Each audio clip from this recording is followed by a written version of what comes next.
Yo there guys, this is Cob and today is Sunday.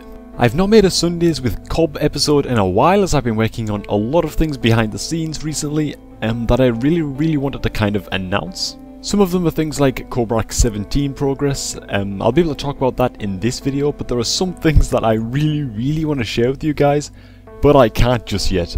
So I was trying to hold off on this video, hoping that I could give you all of the news at once in one big roundup. But I'm not able to talk about everything, and the frustrating thing is of course that I can't even explain to you why. But anyways, I've been getting a ton of messages recently asking me about Cobrak 17 and how far along I am with it and when it might be out. And the answer is, I'm working on it. Every spare hour of every day I'm recording clips. I'm working on some amazing ideas going into this one. I'm pretty sure that I have a world first, a visually awesome type of kill already recorded, which I know that you guys are going to love. Games against entire teams of gladiators are frapsed and ready to go, which I am very pleased with. I always feel like my arena cups lack a little bit, so having those in the bag is a huge plus. So yeah, I'm just really desperate not to give anything away. There's definitely going to be a lot of new elements in 17 compared to 16. So everyone involved with helping me with the project has been sworn to secrecy. So hopefully it's going to be a blast and you guys will really like it, just like the previous releases. Some good news for you guys is that I'm now working for YouTube full time. I actually took a good look at where I want to be in the future and at this channel and what a beautiful thing we are creating here in this community. And I knew that I had to go after this with everything that I have. So about a week ago I stopped working for the skill-capped website. Now this means I'll be earning a lot less money, but I honestly don't care. Every moment I get to spend working with this channel and making my videos is just such a blessing, and to say that I love doing it is an understatement. So hopefully, over the past week or so you guys have noticed the videos coming out a little faster and with a little bit more quality editing behind them, things like that. Now, one last thing before we get into the questions from you guys for this episode. Having more time on my hands recently means I've had a lot more time to have a go at some other games. If you've been checking out these Sundays episodes before now, you'll know how interested I am in the Elder Scrolls Online due for release in spring next year. It would be amazing to make the occasional video on that as well as World of Warcraft, At the moment though, I'm playing some Dota 2 and I suck so hard, it's quite unbelievable. But I'm practicing and I'm learning a bit about the game and having a ton of fun with that. Now, if I was to upload Dota videos, it would probably only be once a week, if that. I'm not even sure how interested you guys would be in that. Some people are really excited about Dota as a competitive game, and I have to agree. I think the whole Dota scene has an awesome feel to it, but I do appreciate that some of you guys would absolutely not want to see Dota videos uploaded.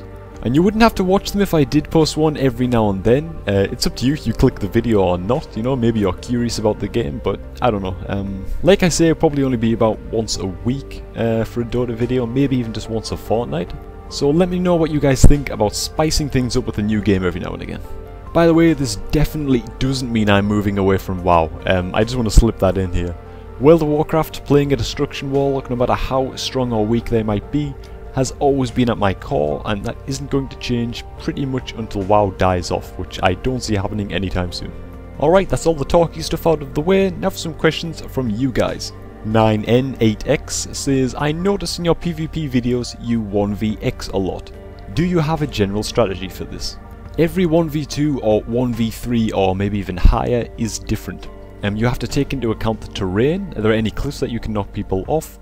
What classes are you facing? Is there a healer involved? Are the reinforcements on the way to help you, or are you in it alone? What cooldowns do you have, or more importantly, what cooldowns do your enemies have? All of these factors make it very hard to give a general strategy, but what I will say though is, go for a kill on a target that you can't CC much. As a warlock I focus on killing hunters, death knights, warriors and shamans early, as they all have lots of ways of breaking my fears and pet seducers. If there is a healer involved, I usually try and CC him first and kill a DPS, but if the healer trinkets to keep his DPS teammate alive, it can often be best to swap hard onto the healer with stuns and silences to get him down.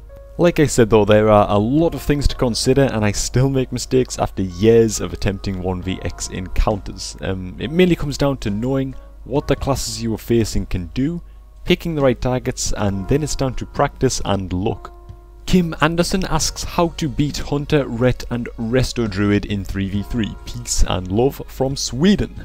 There are 2 targets you can kill and both have slightly different tactics. You can go for a kill on the Hunter, putting all of your damage on him, while, making him scared to push in for traps on your healer, but you have to cross CC the Ret and the Resto Druid, and by that we mean CC them both at the same time. This is so the Ret can't dispel the Druid with Hand of Sack, and the Druid can't dispel the Ret. You'll wear through their defensive cooldowns really quickly if you do this right. Another tactic is to go for the Ret while CCing the Resto Druid. This is doable too, and if your comp doesn't really have the CC to consistently cross CC the Resto Druid and the Ret, it's probably best to hit the Ret instead of the Hunter anyway. Just make sure you are doing everything that you can to stop the Ret from being able to sack his Druid from the CC, and most of all, be ready to take the Hunter's traps for your healer. This is because if you go on the Ret, the Hunter is going to have a lot more free reign in the game to do whatever he wants. 2 Warlock-centric tips are to use your Sacrifice on your Imp so you can dispel hodges and traps that do land on your healer, and also to get off a gate where every time the enemy team pushes in on you, just use the gate. It's getting nerfed in 5.4, so just abuse it while you can. Hazors says, "Hey Cobb, I know that you seem to hate the upcoming patch to Warlocks as I do, but do you think the nerfs might actually be fair for Destro in particular? Having mobility to make up for being very interruptible appeared quite reasonable, but was it actually OP? Thanks, and keep up the awesome vids." Thanks man, and to me personally, playing on live right now with Archimon's Vengeance so I can get used to not being able to cast while moving, I don't think the changes are all that devastating to kill Jaden's Cunning. As a Destro Warlock, when I first read those changes, my heart nearly fell out of my ass, and I don't think I was alone in that. I saw visions of Cataclysm on the back of my eyelids when I tried to sleep at night. But looking at it now, having Howl of Terror as baseline will make up for the nerf. Also there are changes to Archimon's Vengeance on the PTR right now, which I'm following very closely. But was Kill Jaden's Cunning overpowered? I would say yes, but not because we could cast while moving a Chaos Bolt. Considering how almost every other class in the game doesn't have to actually cast their best abilities in PvP, of course we should be able to cast while moving a Chaos Bolt, it kept us on par with everyone else in that regard. What makes Kill Jaden's Cunning OP though is the ability to cast Fears while on the move. That was huge in Arena for CCing healers, and pretty much meant that unless the healer was hooking a pillar all game, we could almost always 100% land our Fears. The Tilmano asks, "I've noticed in some of your videos that you use your Infernal. Do you have a general rule of thumb for when you use it, or is it just something that you pick up over time?" Using the Infernal is a pretty big deal for me, to be honest. It means that I want to win very badly. For me, it's like when a Ret Paladin uses Lay on Hands. You're going balls to the wall to win your encounter and are willing to spend big cooldowns to do so. Tactically speaking though, I use it when my Shadow Fury is on cooldown, usually to stun at least 2 targets, and then I aim to kill one of those targets very fast to make it a 1v1. It can be awesome against healers too, going from a Shadow Fury stun into an Infernal stun. It's never really something that they expect when you're aiming to bear them down. Sinful Duck says, "Hey Gob, I'm building a YouTube channel for Shadow Priests, and I was wondering how things went for you when you started. Did you have a slow start and build over a period of time, or did you get lucky and grow rather quickly? Love the content and good luck to you in going full time on YouTube." Yep, thanks a lot for that man, I'm gonna do my best. And I got lucky, I'll be honest. I had great support from Cottage and other YouTubers when starting out. Cartoons also contacted me very early on wanting to collaborate, which I'm immensely thankful for. Working with other YouTubers allowed my content to be seen by more people, and thankfully these people liked what they saw and started following the channel too. The main thing though is to always be focused and pumped up about your content. Let your passion for video making and the games that you love to play be what drives you. Collaborations with other YouTubers are awesome too, of course, though, when you can organise them, and I'm sure you know, Sinful Duck, how busy YouTubers are a lot of the time. So going back to the question, I grew very slowly at first, then I went balls to the wall. I got a lot of help from other bigger YouTubers to start out. Things just kind of went crazy from there, so yeah, there's a lot of luck involved, but also a lot of hard work, of course.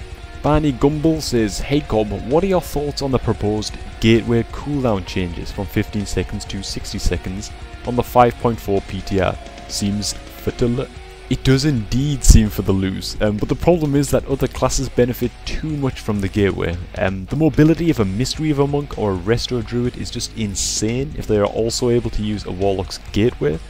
In fact, it is mainly healers who are able to use the gateway as, you know, a get out of jail free card whenever enemies swap onto them.